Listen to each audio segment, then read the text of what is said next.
Member for West Vancouver Capilano. Thank you, Mr. Speaker. In his response to my colleague's previous question about very serious issues around women's health, the minister read off a list of things that the government has done but did not talk about the results. What this minister is doing and what this government is doing with respect to health and women's health is just simply not working. So despite all the announcements and the press releases from the NDP government, nurses are continuing to face physical assaults and unsafe working conditions in hospitals. And the situation, as we all know here, is only getting worse.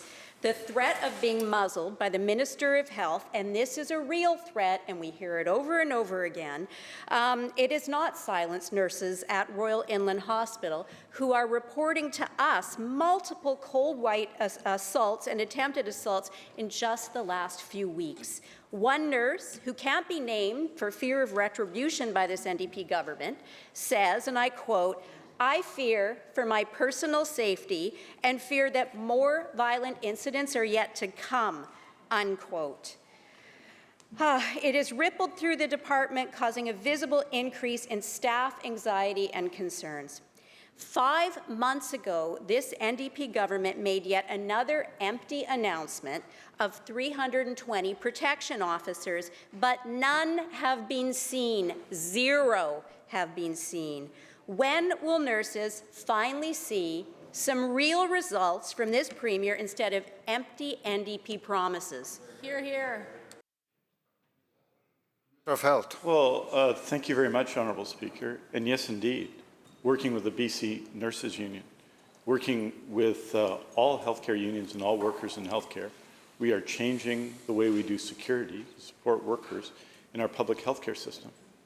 And we're doing it, Honourable Speaker, in cooperation.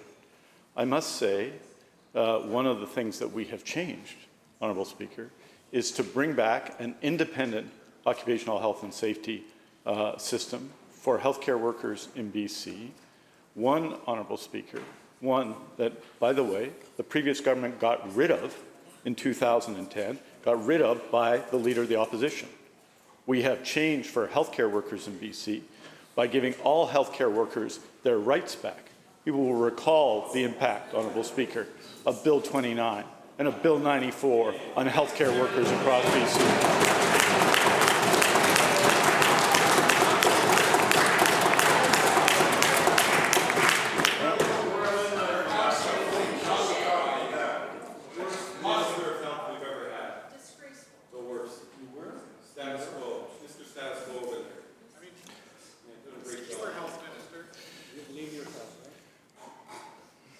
Minister will continue.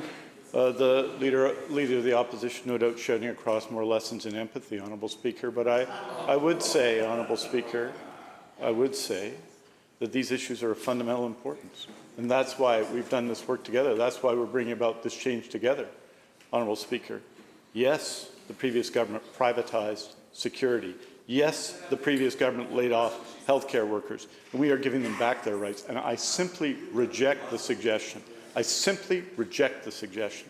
With the changes that we've put in place, the changes we've put in place in terms of the Public Interest Disclosure Act and rules in place at all health authorities, we hear from people every day, critical and not. I am happy to hear from them always, Honourable Speaker. We treat every... Members. Minister will continue. We treat everybody with respect. Healthcare workers and nurses and patients. Honourable Speaker, you know, it's a fundamentally serious issue. It's one I take fundamentally seriously. It's one we've taken action on. It's one that we're implementing. It's one we're implementing with the BC Nurses Union, with the Health Sciences Association, with the HEU, Honourable Speaker.